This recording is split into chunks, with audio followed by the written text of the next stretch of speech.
श्री शिवाय नमस्तु।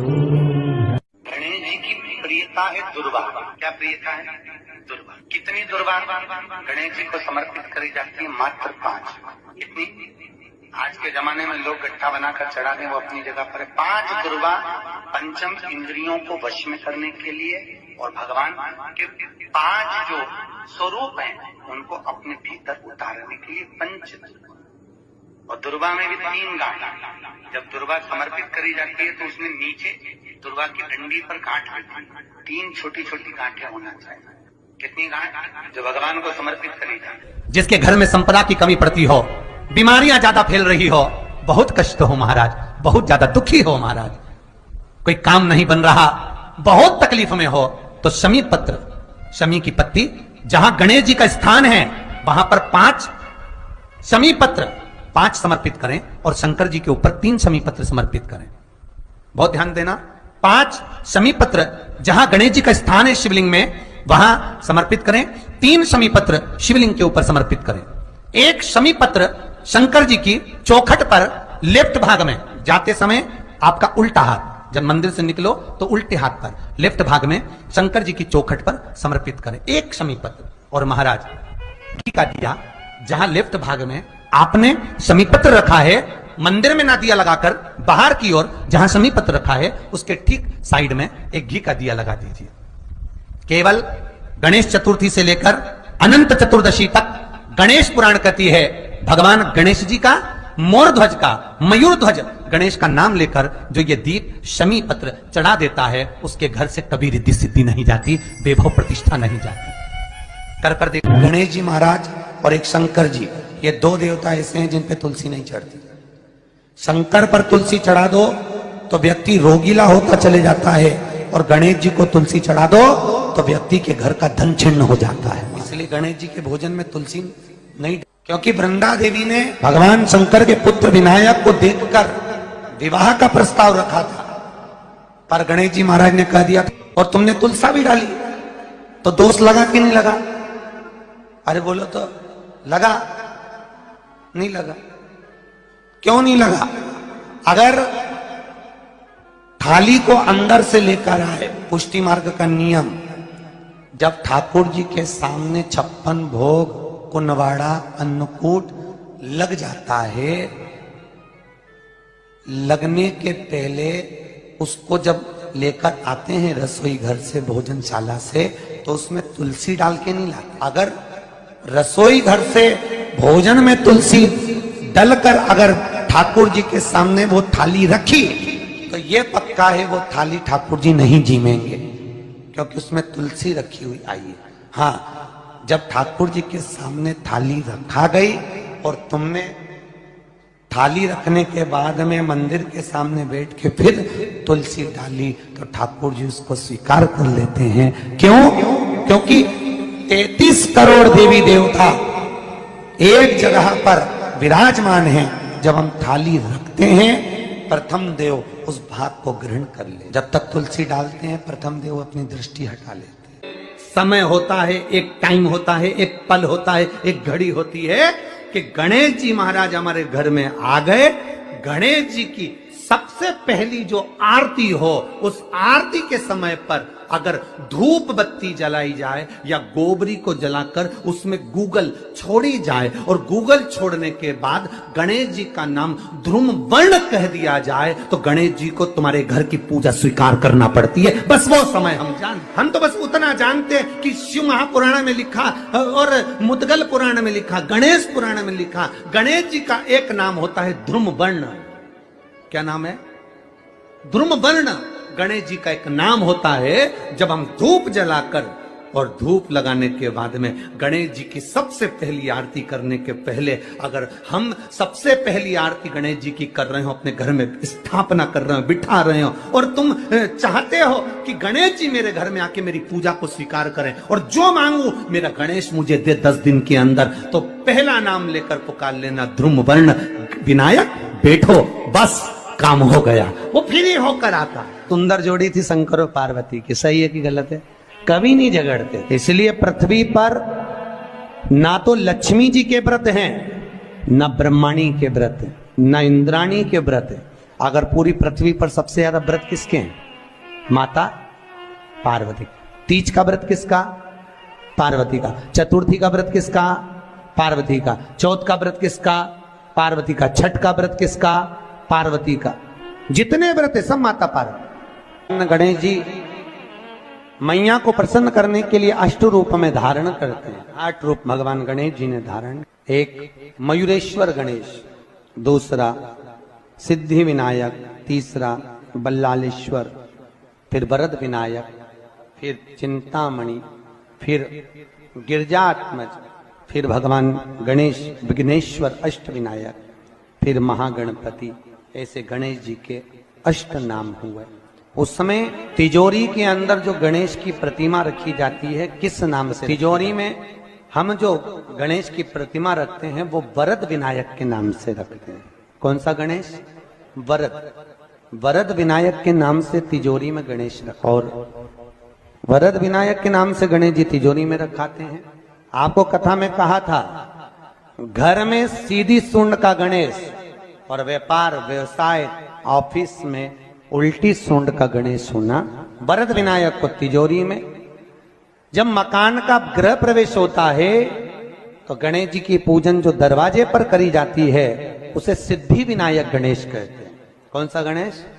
सिद्धि विनायक। जब हम घर में शुभ कार्य हो, बंदरवाल लगाएं, कोई दरवाजे पर शुभ लाभ लगाएं या स्वस्तिक बनाएं या माताएं दरवाजे पर रंगोली डाले तो उसी समय पर सिद्धि विनायक के नाम से रंगोली डालना चाहिए। तो घर में लक्ष्मी बढ़ती है, सिद्धता बढ़ती है। याद रखिए, कभी भी गणेश जी को, मिट्टी के गणेश जी लाते हो भादो महीने में, तो विसर्जन करो तो विसर्जन के समय पर 2 बिंदी, एक कंकु की एक हल्दी की, दीवार पर जरूर लगा देना चाहिए। क्यों? क्योंकि गणेश जी हमारे यहाँ आते हैं तो रिद्धि सिद्धि के साथ आते हैं। पर जब गणेश जी जाते हैं, अगर हम बिंदी नहीं लगाते हैं तो गणेश जी अपनी रिद्धि सिद्धि को साथ में लेकर चले जाते हैं। पति के साथ पत्नी वापिस चली जाती है। जब हम बिंदी लगाते हैं तो उसका मतलब होता है कि हमारे घर की बहू हमारे घर में रहे, बेटा भले भ्रमण के लिए जाए। तो गणेश जी जाते हैं, रिद्धि सिद्धि घर में रह जाती है। इसलिए रिद्धि सिद्धि को घर में रखने के लिए 2 बिंदी लगाना चाहिए, एक कुंकू की, एक हल्दी। रिद्धि सिद्धि। गणेश जी की प्रियता है दुर्वा। क्या प्रियता है? दुर्वा। कितनी दुर्वा गणेश जी को समर्पित करी जाती है? मात्र 5। कितनी? आज के जमाने में लोग गट्ठा बनाकर चढ़ा दें, वो अपनी जगह पर 5 दुर्वा पंचम इंद्रियों को वश में करने के लिए और भगवान के 5 जो स्वरूप हैं उनको अपने भीतर उतारने के लिए 5 दुर्वा। और दुर्वा में भी 3 गांठ। जब दुर्वा समर्पित करी जाती है तो उसमें नीचे दुर्वा की डंडी पर गांठ रहती है, 3 छोटी छोटी गांठें होना चाहिए। चतुर्थी का जो व्रत करने वाली होती हैं, जो चतुर्थी का पूजन करने वाली होती हैं, उनके भीतर का एक भाव होता है कि जैसे ही शाम का समय आए चंद्रदेव का पूजन करें। चंद्र जब प्रकट हो जाए, कलश भर लिया, उसके नीचे आखा दाना रख दिया, चावल गेहूं जो भी आप रखते हो पूजन के लिए, ऊपर पात्र आदि रख दिया, जलाशय, फिर अपन ने घी का दिया लगाकर पूजन भी कर ली। तो जो चतुर्थी का पूजन करने वाली होती है, जो चतुर्थी का नियम व्रत धारण करने वाली होती है, बड़ी बड़ी चतुर्थियां करती हैं या उसका नियम धारण करती हैं, तो चतुर्थी का जो पूजन करती है वो किस चीज के लिए? केवल संतान, पुत्र, परिवार, हमारा कुटुंब, हम जिस कुल में हैं, हमारा कुल वैभव की ओर बढ़े, संपदा की ओर बढ़े और उसकी आयु बढ़े, उसकी आयु बढ़े, वैभव बढ़े।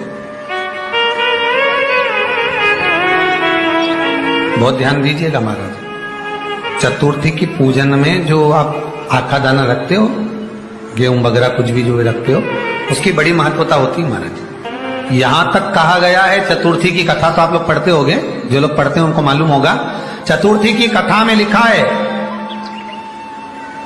चौथ माता के व्रत में वर्णन किया गया है कि वो आखा दाना जो रखा जाता है, मान लो कोई जरूरी काम होता है तभी आखा दाना को रखा जाता है, संभाल के रखते हैं कि हम इस काम के लिए जा रहे हैं और हमारा ये कार्य सफल होना चाहिए।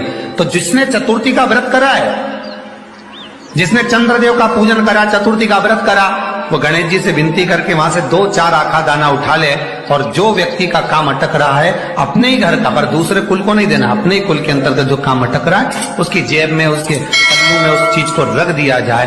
तो चतुर्थी जो अगली आती है, जैसे आप महीने की करते हो तो महीने की, और आप जैसे करते हो कि 4 अलग बड़ी बड़ी चतुर्थी करते हो तो उसके अनुसार आपका कार्य सिद्ध होता ही है। उस आखे दाने का इतना महत्व होता है क्योंकि चतुर्थी का व्रत करने वाली माता जब व्रत करती है तो स्वयं चतुर्थी की कथा में लिखा हुआ है कि पार्वती जी गणेश जी से चतुर्थी की कथा बचवाती। चतुर्थी की कथा बाची किसने थी? स्वयं गणेश जी महाराज ने। और सुनी किसने थी? माता पार्वती। बाचने वाले गणेश जी थे, सुनने वाली माता पार्वती। तो चतुर्थी की कथा जब होती है तो उसको स्वयं गणेश जी बाच रहे हैं। तो व्रत कौन सुन रही है? माता पार्वती। और आपने जो आखा दाना लिया वो गणेश जी के भाव से लिया, गणेश जी से निवेदन करके, विनय करके, प्रार्थना करके उसको प्राप्त किया। जितने आस्था चैनल पर कथा सुन रहे हो, जितने फेसबुक और यूट्यूब पर सुन रहे हो, और जितने इस छत्तीसगढ़ की पावन धरा पर बैठकर सुन रहे हो, बहुत सावधानी से सुनना। एक छोटा सा कपूर का टुकड़ा जब आरती में जलाया जाता है तो ये कपूर क्यों जलाते हैं? इस कपूर का महत्व क्या है? इस कपूर का कारण क्या है? ये कपूर है कौन जिसको हम आरती में जलाते हैं? क्या जरूरत इस कपूर को आरती में जलाने की? क्या जरूरत इसको यज्ञशाला में जलाने की? क्या जरूरत है इस कपूर को पूजन में जलाने की? स्वयं गुरु बाबा कहते हैं यदि कोई आरती में, पूजन में, घर में एक कपूर का टुकड़ा आरती के बाद में जब समर्पित करेगा तो उसको अश्वमेध यज्ञ का पुण्य प्राप्त हो जाएगा। अश्वमेध यज्ञ के पुण्य को पाने के लिए कपूर का टुकड़ा आज भी आरती में जलाया जाएगा। एक कपूर का टुकड़ा सुख का, इसीलिए हमारे यहाँ शास्त्र कहता है महाराज, जब आपको घर में अगर ऐसा लगने लगे कि 15 दिन से बहुत बेचैनी है, बहुत दुख तकलीफ लग रही है, कोई ना कोई बीमार पड़ रहा है, कुछ ना कुछ तकलीफें लग रही है, तो एक पीपल का पत्ता ले लो, उसके ऊपर एक कपूर का टुकड़ा ले लो, सारे घर में घुमाकर उसको दरवाजे के बीच मध्य में जलाकर रख दीजिए। थोड़ी सी जला 20 से 25 मिनट के अंदर मकान में एनर्जी वापिस आ जाएगी, उस भवन में एनर्जी वापिस हो जाएगी। 20 से 25 मिनट के अंदर एनर्जी वापस। लग रहा है कि यहाँ नेगेटिव है तो उसको पॉजिटिव बनाया जा सकता है। रात को 12 बजे शंकर जी के मंदिर में शिवलिंग पर चढ़ी हुई बेलपत्री को उठाकर शंकर मंदिर का शिखर देखकर चबा चबा कर खा लीजिए। आपके पाँव के घुटने बदलने की जरूरत नहीं पड़ेगी, ऑपरेशन की जरूरत नहीं। पेटता अलमस्तता। इस संवाद के अंतर्गत ये जो संवाद आया है, श्री गणेश जी महाराज ने श्री शैलम पर, कार्तिकेय महाराज की पावन धरा पर, मल्लिकार्जुन की पावन धरा पर, श्री शैलम में 3 प्रश्न श्री गणेश जी महाराज ने करे, और वो गणेश जी के 3 प्रश्न आपको भी ज्ञात होना चाहिए। पहला प्रश्न गणेश जी महाराज ने अपनी माता से कहा, माँ, मृत्यु लोक के अंतर्गत इस भूमि पर जन्म लेने के बाद में अगर व्यक्ति को वृद्ध अवस्था का सामना ना करना पड़े तो उसके लिए क्या करना चाहिए? सुन लेना जवान भाई, जितने भी बेटा बेटी बैठे हैं और जितने आस्था चैनल पर, फेसबुक, यूट्यूब पर सुन रहे हैं, बड़े ध्यान से सुन लेना कि मान लो कि हमें वृद्ध अवस्था देखना ही ना पड़े, उसके लिए क्या करना? तो कहा उसका एक ही साधन, राम राम रटते रहो जब तक घट में प्राण, कब हो तो दीन दयाल के भनक पड़ेगा। महाराज, एक कर्म करते रहो, तुम्हारा कर्म जरूर करो, काम करते करते करते करते करते करते भी भगवत स्मरण करते। धर्म और कर्म, इन दोनों में अंतर क्या? बोलो रे, जल्दी जल्दी बोलिए। धर्म और कर्म में अंतर क्या है? धर्म अष्ट विनायक में एक विनायक, सबसे प्रबल विनायक, अष्ट विनायक में सबसे प्रबल, जहां के वृक्ष भी मोर का रूप लेकर आवाज लगाते हैं शिव जी को, जहां की नदी सिंधुरासुर असुर के कारण। श्री शिवाय नमस्तुभ्यम, श्री शिवाय नमस्तुभ्यम, हर हर महादेव। यह उपाय पंडित प्रदीप मिश्रा जी ने गणेश चतुर्थी के दिन करने वाला है। इस उपाय को करने से होगी हर मनोकामना पूरी। श्री शिवाय नमस्तुभ्यम, श्री शिवाय नमस्तुभ्यम, हर हर महादेव।